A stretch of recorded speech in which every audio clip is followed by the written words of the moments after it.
This edition of our weekly webinar series, sponsored by the Committee on the Present Danger China, focused on the, comprehensive threat we face from the Chinese Communist Party, but especially that takes the form of what the Chinese call unrestricted warfare.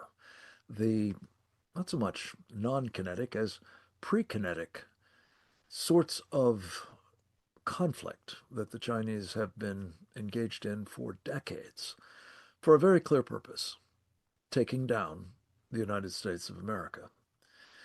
We're going to focus in on a piece of that unrestricted warfare that has been singularly successful, and that is the financial front, through which the Chinese have not only weakened our country, but enormously strengthened theirs, specifically by effecting the transfer of immense amounts of money.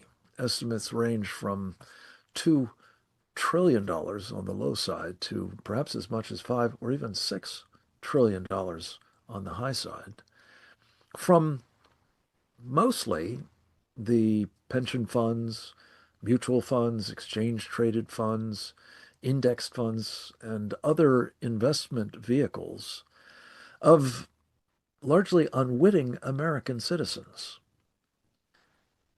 who have entrusted such funds to Wall Street fund managers who have in turn invested enormously in communist China. As we will be discussing in the course of this program, much of that money, not all of it, but much of it, has gone into companies that, are of course doing the bidding of the Chinese Communist Party, which is bad enough, but that are actively engaged with, supporting, and otherwise enabling the largest peacetime buildup of military capability, arguably in history, namely that of the People's Liberation Army, the Chinese Communist Party's military.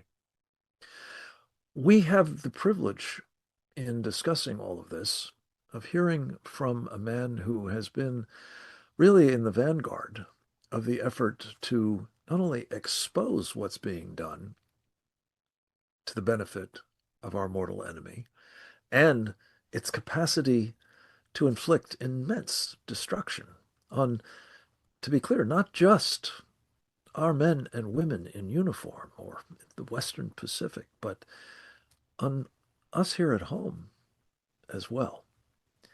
And that would be the chairman of the House Select Committee on the Chinese Communist Party. His name is Congressman John Moolenaar. He represents the people of Michigan in the House of Representatives and has done so with distinction for quite some time. In his capacity as chairman of this select committee, however, he has been rendering a singularly important service. The committee has arguably been the most effective and relentless monitor of what the Chinese are up to, and has been active under his leadership in not only exposing the things that are particularly ominous, but also trying to encourage corrective action. I had the privilege of interviewing him earlier this week for our Securing America program to talk about the identification of yet another Chinese company that is tied to the People's Liberation Army, working for it and aiding it in increasing its capability to do us harm. As I understand it, it has not been designated, as have many others of these Chinese companies, including notably a company that is very like Alibaba called Tencent, by the Pentagon as part of its 1260H list, as it's called, a list of Chinese military companies operating in the United States. But it is now understood to be working for and with the PLA, as it's known, in two important respects: sharing data about Americans who have been using its services, and evidently identifying through its cyber operations in the United States with those customers, presumably principally, means of attacking our cyber infrastructure, vulnerabilities, in other words, that can be exploited by the People's Liberation Army and other aspects of the PLA's parent, the Chinese Communist Party. We had an opportunity to discuss both the Alibaba revelations and the agenda of the chairman of the Select Committee in terms of correcting this problem, of which Alibaba is just one egregious example, namely the access to our capital markets that the Chinese Communist Party has. Indeed, the unique access in the entire world, thanks to a memorandum of understanding that was engineered by then Vice President of the United States, Joe Biden. The Chinese Communist companies, pursuant to a memorandum of understanding, can participate in and extract resources from American capital markets without having to abide by our various securities laws and regulations. Laws and regulations, let me just hasten to add, that are in place to protect American investors. And yet, companies working for our enemy are allowed to flout those laws, those regulations, those protections for our investors, and in the process, of course, exploit our resources in a way that no other company, no American company for sure, and no company of any other country either, can do legally. So one of the things that we talked about with Congressman Molinar is addressing this most reckless access that we've granted the Chinese Communist Party, and in particular, what this memorandum of understanding allows them to do, and why all of this must be subject to corrective action. And I was very heartened, and we will be very, very excited to share with you some of his comments about what he intends to do about all of that. Let's go to the videotape of our conversation with Congressman Molinar now. We don't want to be in a situation where either with taxpayer dollars or with investor dollars that we're funding our demise as a nation. And when it comes to Chinese companies, we have to recognize that there's really no such thing as a private sector company in China. By law, they are required to be subservient to the Chinese Communist Party and basically carry out any activity that the Chinese Communist Party requires them to do. So in the case of Alibaba, we realize that, our Pentagon has designated them as a Chinese military company.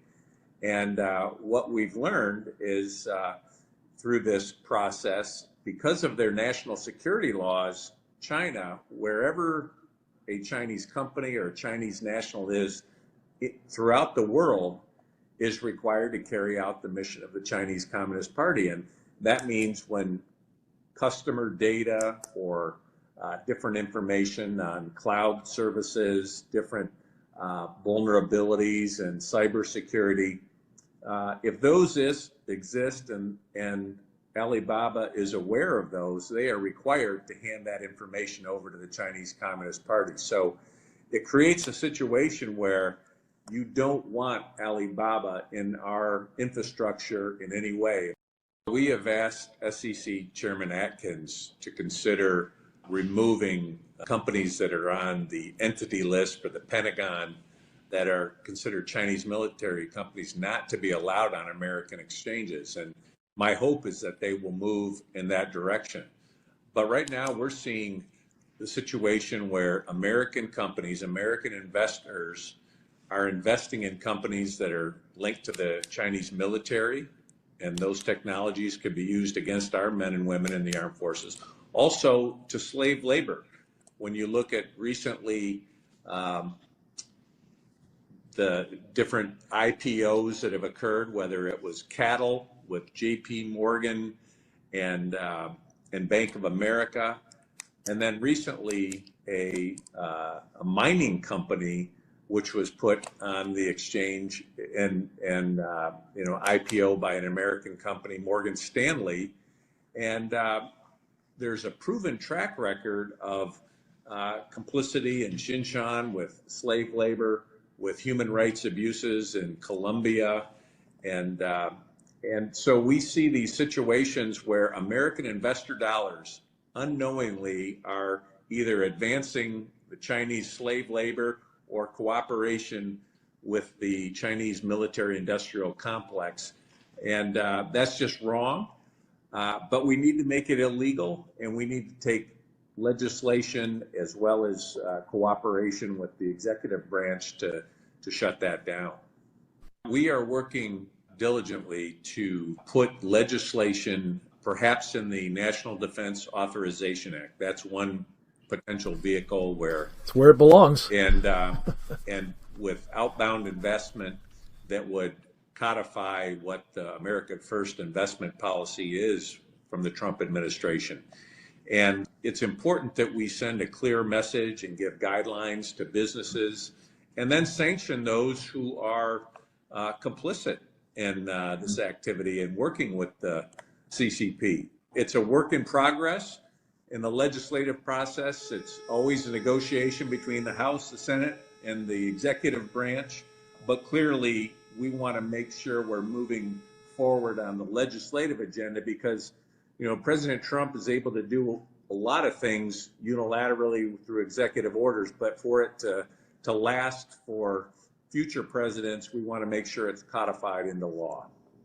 When Xi Jinping said that, critical minerals and rare earth elements were going to be cut off to the free world, that was a loaded gun going off for our economy and that of our allies. And so it's a wake-up call for us to be self-sufficient, reduce our dependence on China, and I'm pleased the Trump administration is really moving forward on this agenda. Speaking of Paul Atkins, he could, with the stroke of a pen, on 30 days' notice, end the sweetheart deal that was engineered by Joe Biden when he was vice president back in 2013, giving privileged access of the Chinese to our markets, capital markets, sir. Should that be done as well? We have made that request, and they're going through their process, and my hope is they will continue to move forward and make progress. It's a slower process than we'd like working in the government, but these are things that are very important and of great value to the American people. Amen. Slower than we would like is very much the word for all of this, of course. But I do think what the chairman just said in closing there is of special importance, and we're going to talk a bit more about it with our guests next. This idea that the enemy is not only inside our wire, as they say, but they're allowed to be there on the basis of this preferential access, as I put it, is unconscionable. And the beauty of this is you don't need legislation. You don't need to get it through both the House and the Senate. You don't have to get the president to sign it into law, all of which, of course, under our system of government is a complicated business, especially when you have Wall Street lobbyists at every turn trying to ensure that nothing like this happens. All that needs to be done is to have the chairman of the Securities and Exchange Commission do what he must know is needed to protect American investors and to stop the exposure of not just those investors, but every man, woman, and child in America to a heightened danger from the Chinese Communist Party, made possible by their own money, in part, flowing to the CCP and the PLA, thanks to Wall Street, thanks to this memorandum of understanding. Just how significant is this problem?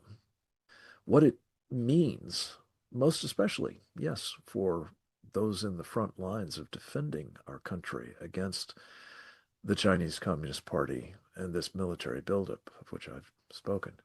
I'm very pleased that we have with us, once again, by video, once again, an excerpt of a very illuminating conversation that I had with Captain James Fennell, United States Navy retired, one of our country's preeminent experts on the Chinese threat, and particularly the military dimensions of it. He is a member of our Committee on the Present Danger of China. He is a senior fellow with the Geneva Center for Security Policy. He is also the co-author with Dr. Bradley Thayer of an incredibly important book that could not be more relevant to this subject. It's entitled Embracing Communist China, America's Greatest Strategic Failure. We asked Captain Fennell in the course of our interview today to speak to what the Chinese have been doing with the money that has been hemorrhaging to them, particularly with respect to that military buildup. Let's go to the video with Captain Fennell now. The chairman's spot on. It's the details of how do you actually get the United States of America to stop paying the Chinese Communist Party to build the People's Liberation Army. My job in uniform and for the last decade has been to watch the PLA grow. And 25 years ago, they were a coastal water navy. They had very, very small air force. They had a very limited rocket force, very small short-range missiles. They had virtually no nuclear weapons or warheads and no space capability. And in the space of 25 years, the United States of America, through Wall Street, through these deals that you spoke with the congressman about, we have basically built the largest military in the world, but it's not America's military. It's the Chinese Communist Party's military. And so now they have the largest navy on the planet, largest in terms of number of ships, largest in terms of number of anti-ship cruise missiles, largest in terms of concentrated naval power in the Western Pacific, inside the first and second island chains. So now they dominate the South China Sea to the extent that they can bully on a daily basis our treaty allies in the Republic of the Philippines, which we watched it ramp up since June of last year in 2024. We've watched them now here in the last 3 weeks go after Japan unrelentingly. And they're obviously daily, over the last 4 years, surrounding Taiwan on a daily basis with naval and air and space assets and unmanned drones. This is all due to the United States' posture of not really being minding our attention to detail in terms of what the impact is of these businesses. And I know that folks in Wall Street will say, well, we have a fiduciary responsibility. We have a legal responsibility to make money for our investors. And no one is questioning that. What we're questioning is your judgment in making that money on a regime that's turning the money that you're making and providing to them into a military force that is designed for one purpose and one purpose alone, and that is to destroy the United States military. And so, I lived it. I was on the front lines out there in Japan and in Hawaii in terms of watching the Chinese and being on ships and around all what China was doing. And their military posture is designed to destroy the U.S. 7th Fleet, the 5th Air Force, the 7th Air Force, and to destroy the United States Marine Corps' 3rd Expeditionary Force, Marine Expeditionary Force. That's what they're designed to do. And they have built the capacity to do that. And for a long time, we denied it. The elites in Washington said, oh, there's nothing to worry about. There's no threat. They're decades away. Well, just this last week, we saw them commission their 3rd aircraft carrier that's now operationally combat ready. And it is now their 3rd aircraft carrier that they've commissioned in just 13 years. And this one is 80,000 tons, the size of a Nimitz-class aircraft carrier.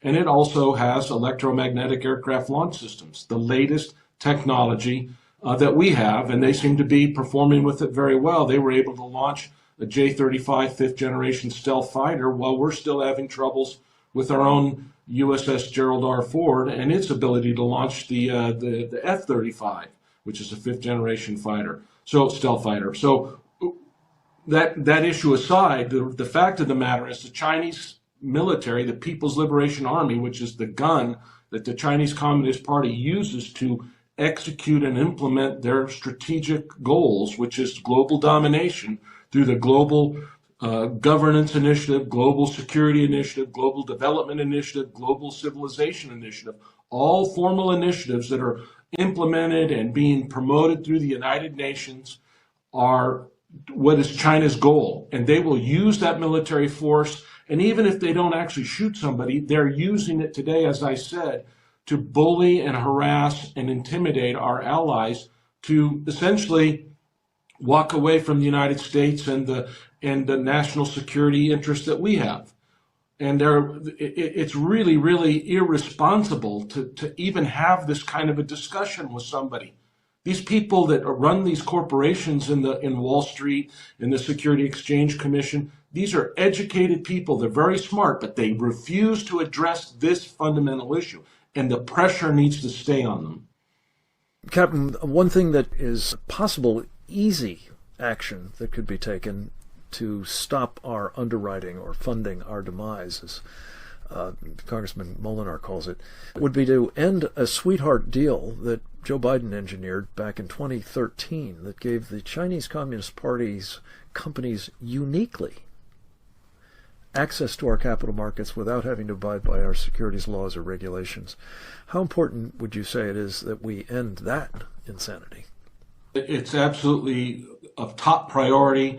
It's inconceivable, even if you didn't take everything that I said in the prior segment about the threat that's been raised and the modernization of their army and the military, of the Chinese military. Just the simple fact of how is it possible that a foreign government can operate in our own capital markets without showing the books? It just, what I thought we were trying to be, fair and equitable and treating people, with respect and equality. And we're not doing that. And we're letting a avowed enemy inside our markets is just insane. And I would not want to have any of my money being invested in China. And we should stop it now. I suspect, if you're listening to this program, that you may also have money invested in China. Millions of Americans do. Again, the vast majority of them, I believe, are unaware of that fact. And I suspect that, like Captain Fennell, and I think our Committee on the Present Danger of China, which has, from its inception in 1999, had ending this financial underwriting, this funding our demise, as the chairman put it, as a top priority. If so, I want to give you just a little bit more information about how this is operating and the lengths to which Wall Street is now going in collusion with the Chinese Communist Party to ensure that those funds, maybe your funds, literally your funds, continue to move to Beijing. I'm going to read from an article that appeared in Reuters on November 14th, just a few days ago. Forgive me for reading it, but I think it's important that you get a sense of what's going on here. The chairman mentioned in passing that a company called CATL, C-A-T-L. We've done several programs of this series on that company, listed by the Pentagon on that 1260H list as a company, a Chinese military company operating in the United States. They arranged, in the case of this particular transaction, J.P. Morgan and Bank of America, respectively run by Jamie Dimon and Brian Moynihan, to use a kind of bank shot to help the Chinese raise money for that Chinese military company. Evidently feeling a little uncomfortable, perhaps as a result of what the chairman and his select committee have been doing, what our committee and others have been doing. I want to also commend the work of our friends at the Coalition for a Prosperous America in this regard. And of course, Roger Robinson, who has been very much, a leader in this space, Gordon Chang, and most especially Maria Bartiromo of Fox Business, who has been on this like the proverbial white on rice. For whatever reason, the play that is now being used by Wall Street is to help the Chinese sell IPOs, initial public offerings listed in Hong Kong, to American and other investors. And the chairman mentioned that in addition to CATL, there was recently a Chinese mining company that would be known, and I'm not sure I'm pronouncing it right, it's Z-I-J-I-N, Zijin, I guess, Gold International, a global conglomerate. As it happens, it is on a list, not the Pentagon's list, but a government list of companies that have their imports banned because of their involvement in human rights abuses, specifically slave labor. And what this report says is, quote, in September, Morgan Stanley assisted with Zijin Gold's IPO to help its parent company raise funds by selling its non-Chinese gold mining assets and listing them on the Hong Kong Stock Exchange, according to the House Select Committee on the Chinese Communist Party, unquote. They go on to say that raised questions of whether it helped Zijin Mining evade U.S. prohibitions, according to the committee.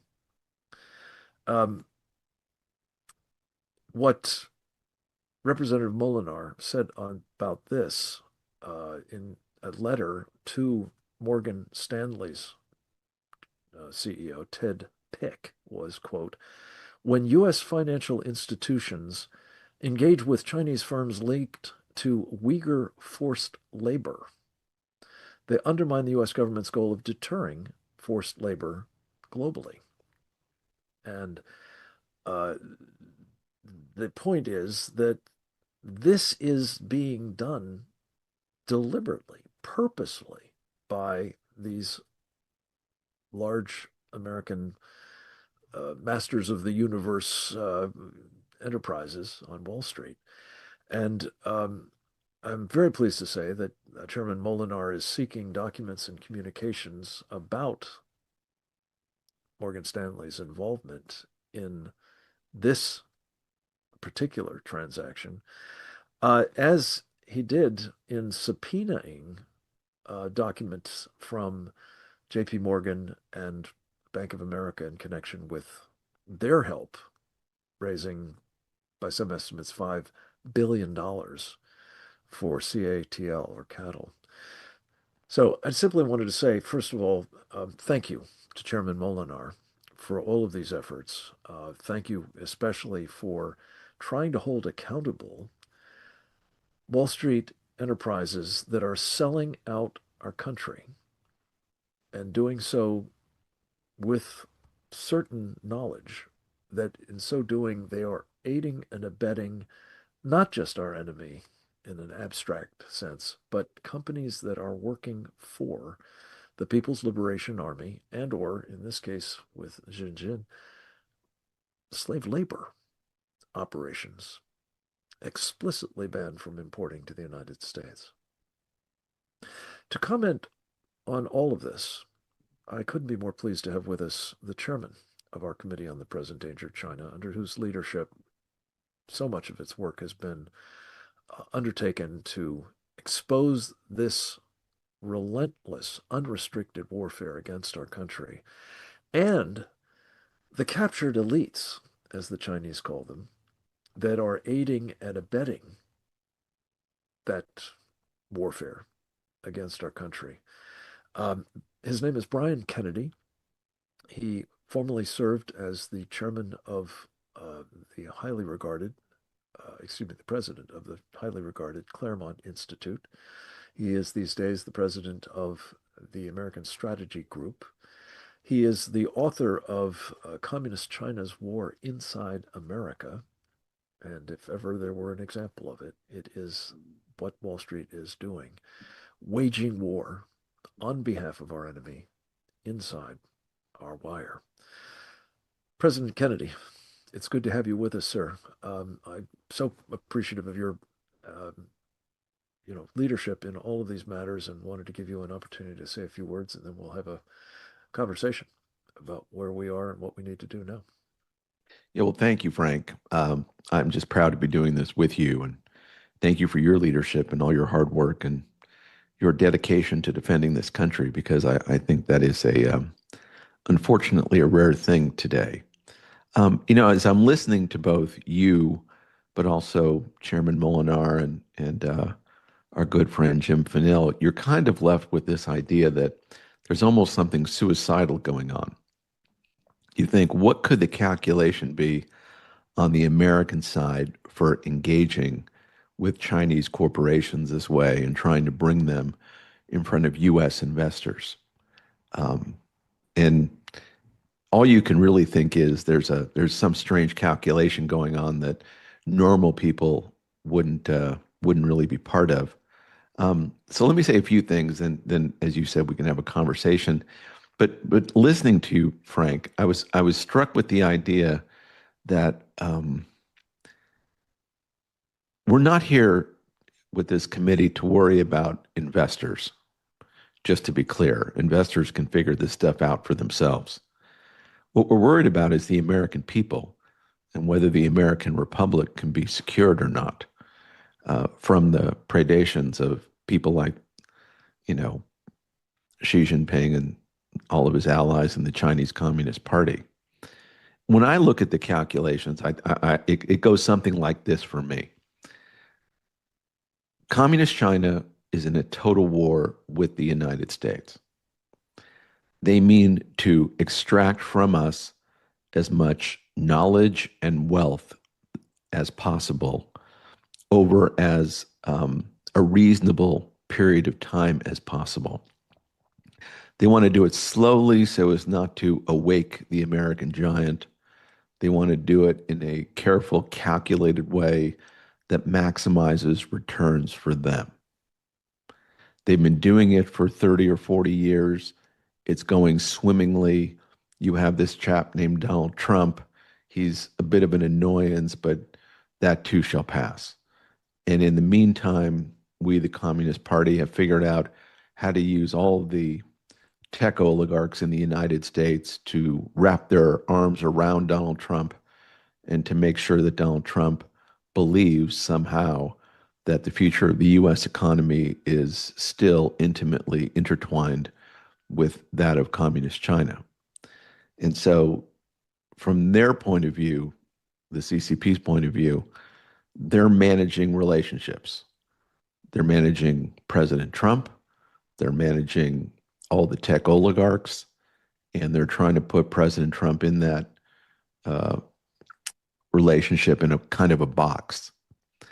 The Chinese Communist Party knows that we have exported to them much of our manufacturing base. That there's a lot of things that we would like to do but can't do because they now do it.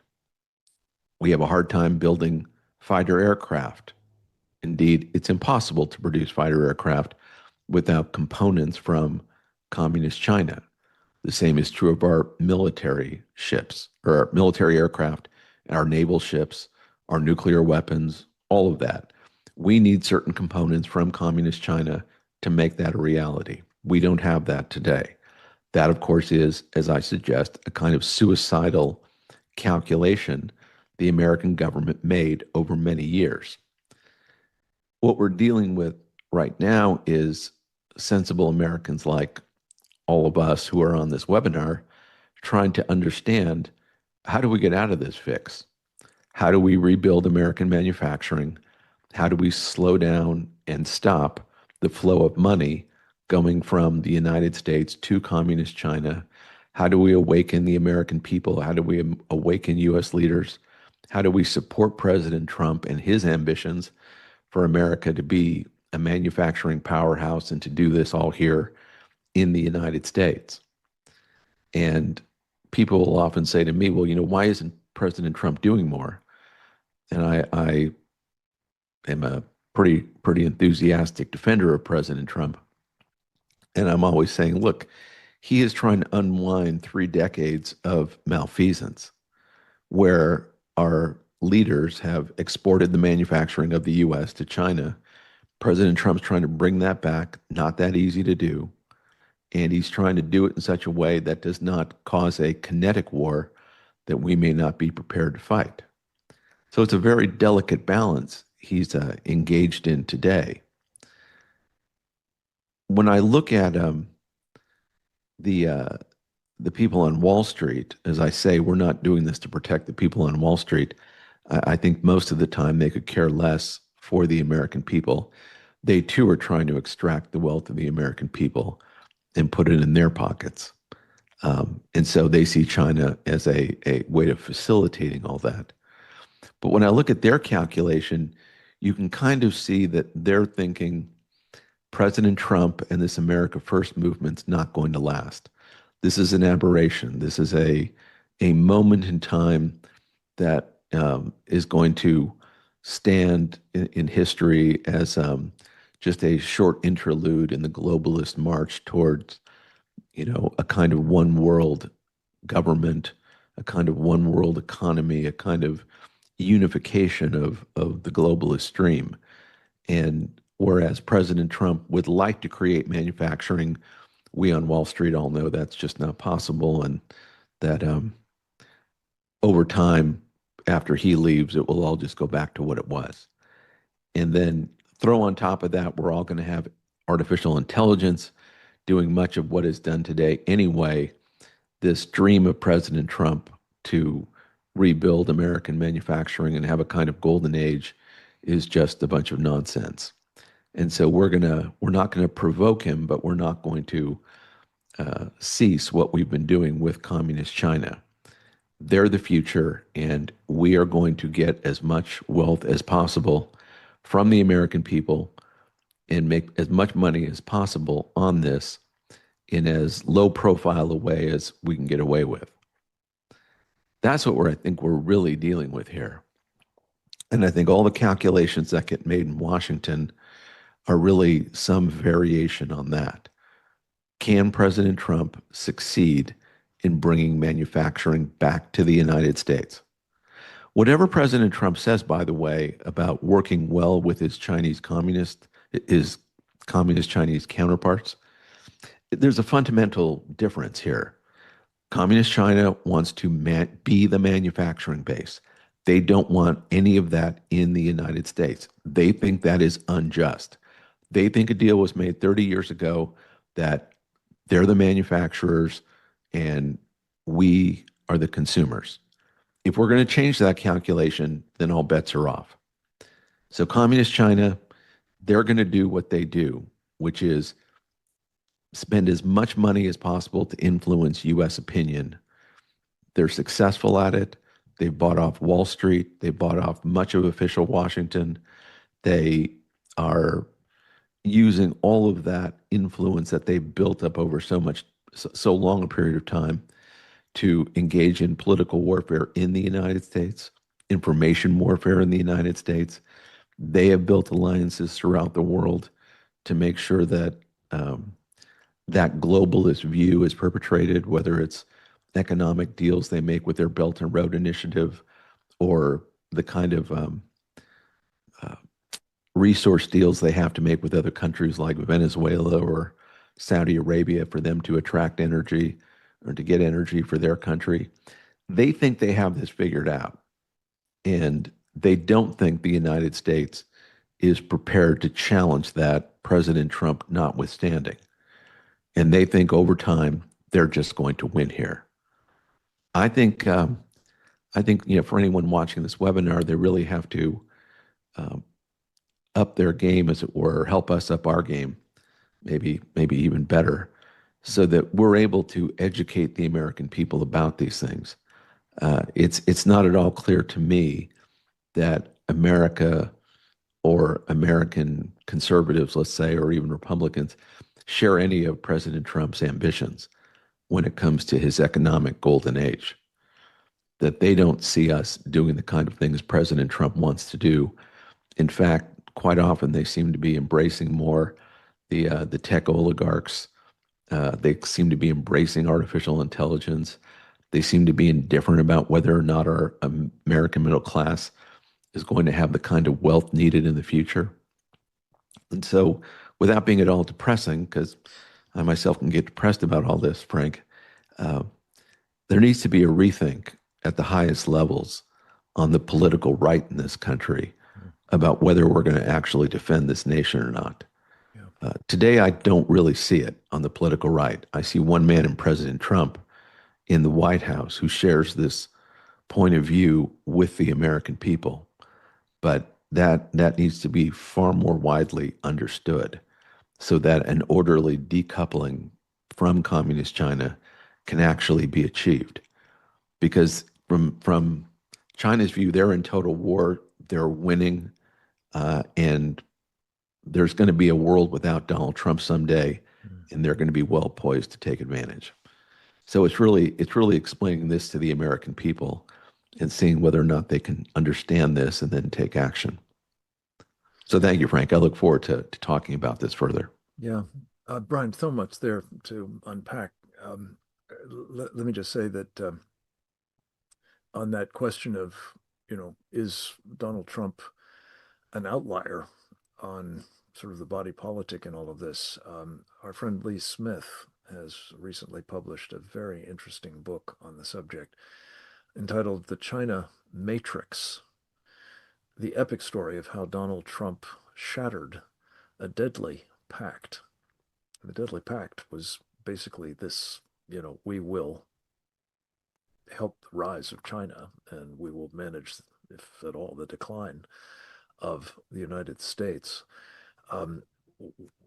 Obviously, Brian, as you know, as our leader, our Committee on the Present Danger of China is very much opposed to that model, that pact, and, has been extraordinarily pleased with much of what President Trump has been doing,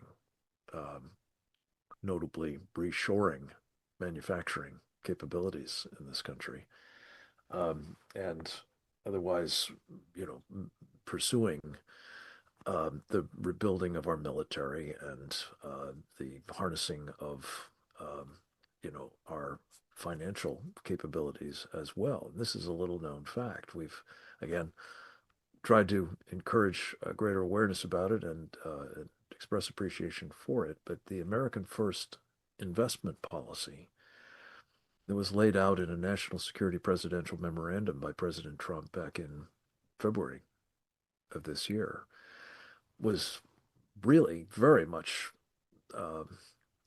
aligned with the kind of thinking and recommendations that we have been doing, very much opposed to the pact, as Lee Smith calls it, and very much needed at this moment.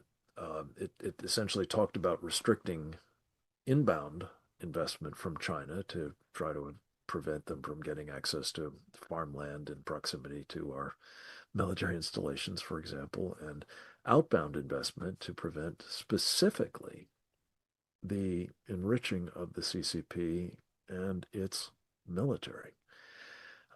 It just hasn't been fully implemented by any means. And so I was very gratified that Chairman Molinar talked about enshrining that America First investment policy in law. This is something that we very much believe ought to be done, as we do, ending this Hong Kong pipeline, if you will, this bank shot through which Wall Street is now helping China beyond our capital markets, but inevitably getting access to our investors. And Brian, you couldn't be more right. I mean, American investors should be able to figure all this out. Unfortunately, I think they're not being helped in that regard by these Wall Street mavens who I've had any number of people tell me, I've called my broker and they can't tell me whether I'm invested in China or not. The simple answer is, you almost certainly are if you're invested in any of those kind of vehicles that I mentioned: pension funds, mutual funds, exchange traded funds, index funds, and so on. But Brian, I did want to come back to something that you touched on there. Don't these people have children? These Wall Street guys? Don't they have a stake in the future of our country? Are they truly indifferent to the kind of world that they're helping bring about if they persist in enriching and empowering and emboldening our enemy? Yeah, and I'd ask you, Brian, what do you make of that? I mean, it may be suicidal, but it's homicidal, and among those who will be murdered if they have their way, whether they intended or not, they have their way, it will be their own loved ones, will it not? No, that wouldn't be the case, Frank. The people on Wall Street think they're part of a Mandarin class, as are their children. They and their children are rich. Let's just be blunt about it. They're rich. They think they're above all this. They live in gated communities. I'll exaggerate this point, but they're well-to-do. They live in, nice parts of the country that are free from the kind of, crime and what have you that certain places have. But they think they're above it all. They think that the world will evolve to being a China-centric world. America will be a place where intellectual property is produced. There'll be these intricate financial relationships that they and their children will be part of that elite class, the Mandarin class, as it were, of the United States, that is capable of bridging the gap between China and the U.S., and will facilitate a kind of new world order where, they're succeeding just fine. So that's the crazy part here. Not so crazy, it's just a rational calculation. They're not patriotic, or they think this is real patriotism, making sure that America can live in a world with communist China. And where you have these retrograde, people like the Committee on the Present Danger China that sees China for what it is, an existential threat. We, the Wall Street class, see China as merely the future, and we want to make sure the United States can survive in that China-centric future. But Brian, you're a student of history, and you know that these guys would not be the first who have assumed that if they sell out their country, they will prosper under the new order. And my sense of it is that, by and large, what happens in that circumstance is that they're among the first to be taken up against the wall and shot when the new order is established. And that's particularly true of the Chinese communists, is it not? Yeah, maybe. I mean, I'm being kind of provocative today because it's you and me. just being ornery. Yeah, well, no, it's they remind me of the Vichy French. And, America's an occupied country, and that, they're just going to make their accommodations. Now, look, I think there are patriotic people on Wall Street, absolutely. And, listen, anyone think I'm a fatalist about this. I still think we're going to win, but it won't be because the people on Wall Street wake up to the fact that communist China is an existential threat. We're going to win for two reasons. One, the American people, when they finally understand these things, will want dramatic change, and they'll make sacrifices to rebuild the American economy the way it should be. They'll make sacrifices to rebuild the American military because they still want to live as free men and women. Yeah. So, to cut to the end of this, movie, we win. But it's going to take a lot of sacrifice on behalf of the American people to undo the kind of economic world we find ourselves in today after 30 years of exporting our manufacturing and our know-how to communist China. The deadly pact. Yeah, no, I mean this is yeah, it's a deadly pact, but I love Lee Smith and I think it's a great book, but I'm not sure it's quite broken. President Trump exposed it, and maybe let's just say he did break it, but the Chinese are trying to put it together. Yeah. And let me say too, Frank, the crazy part about the investment piece is China is a black box, as we've talked about, a dozen times on these webinars. We don't really know what's going on in communist China, and the idea that they wouldn't have to make public to an investor their audited financials is utterly insane, right, as we know. But I've been looking at recently, you and I follow this stuff carefully. I've been looking at a bunch of demographers talking about China, who are wondering, does communist China really have 1.4 billion people?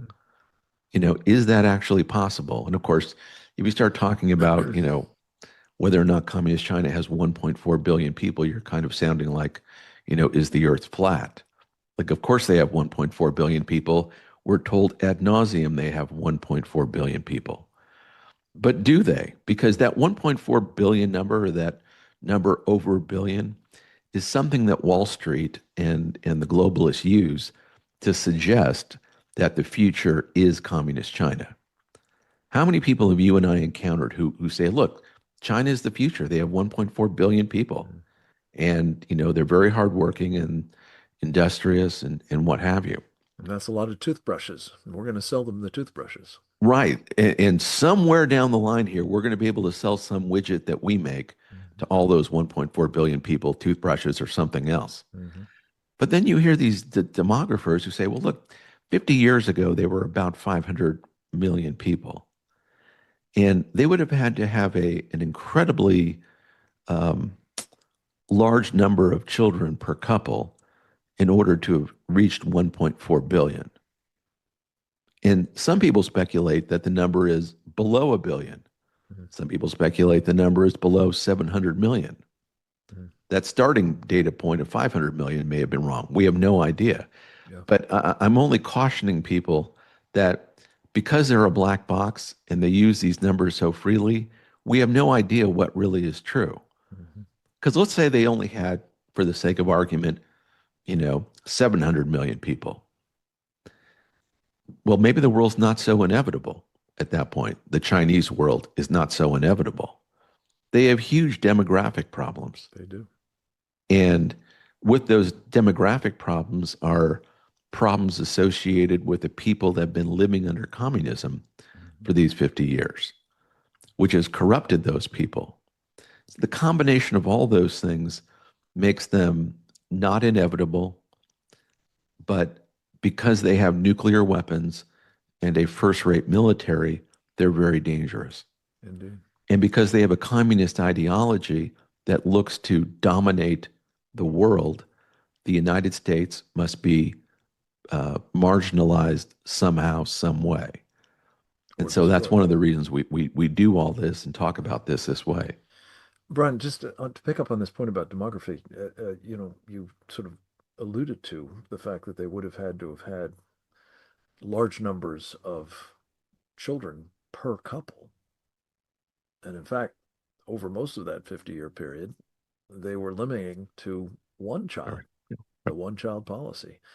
And as you say, that has created an enormous demographic crisis for them. There are, by some estimates, 40 million men for whom there are no women in China because of sex-selected abortions, getting rid of the females.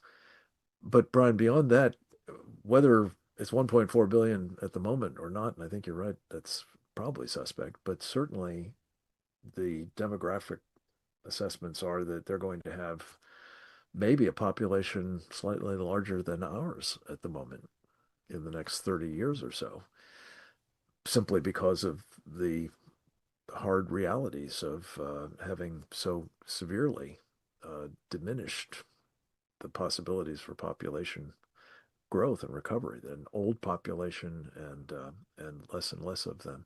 So all of this is to say, Brian, and maybe to sort of bring this to a close, all is not lost, but we are in trouble. And the answer to it all, it seems to me, is, and I think our committee strongly believes this, that the Chinese Communist Party must go. It is horrifically responsible for brutalizing its own people, murdering by some estimates 100 million of them and threatening ours. And we have a natural ally, I think, in that population of China, who I believe generally has no love for these guys, despite the decades of indoctrination and so on. But in addition to making that a focus of effort, and I'd like to think, Brian, that that is part of the president's plan here, if not something he thinks he can act on at the moment. I would just say there are two specific things that jump out at me from what Chairman Molinar has said that we do need to continue to press for action on, one of which is making the Pentagon's list of companies that are directly working with the Chinese People's Liberation Army a basis for sanctions, moving them out of our capital markets, and by the way, them and their subsidiaries, and making them ineligible, not just if they're listed, but if they're simply traded in our capital markets. That's a much larger universe, and they should all be excluded. The other is going back to what we said to the chairman earlier. Chairman Atkins of the Securities and Exchange Commission could, in very short order, make a profound difference in all of this by simply saying it's not going to be preferential access to our capital markets any longer. Maybe it's access on an equal footing, as the president has tried to do with tariffs and so on. But more to the point, they're not allowing, us the kind of access to their economy that we've granted theirs. And in this case in particular, it is enabling the worst of their behavior and that they may engage in the future. So I just ask you maybe to comment in closing on the to-do items here, Brian, to try to help break the pact. And I agree with you. I don't think it's fully broken by any means. Ensure that it isn't resuscitated, worse yet, especially by enshrining in law the idea that we're not going to continue to fund our demise. Yeah, I agree, Frank. Molinar put it so well. And so ensure that the next president will have a harder time reverting to doing that if he should choose to do so. Yeah, no, I think that's very sensible, Frank. I think Molinar was absolutely right about that. And I mean, what's the first rule? If you're in a hole, quit digging. And so let's just engage in a lot of common sense here. Let's make more robust that list at the Pentagon of corporations, Chinese corporations we shouldn't be dealing with. Amen. And I think the president's on the right track, and we just need to get more aggressive. We need to throw more resources at this problem, more investigative resources to expose what's really going on. So thank you, Frank, for this webinar. I thought it was an excellent discussion. Well, it's contribution to that kind of investigative effort. And Brian, we so appreciate, as I've said repeatedly, what you are doing with our committee, and we look forward to talking with you in the near future about its work and more. We look forward to talking to the rest of you next week. Please plan on joining us for more insights into the nature of the Chinese Communist Party and the threat that it poses to our country, and what we all can and must do about it. If we don't talk to you before Thanksgiving, however, I hope you have a good one. There's much to be thankful for, but much to do to ensure that we can continue to give thanks for living in the greatest country God ever created. God bless you all.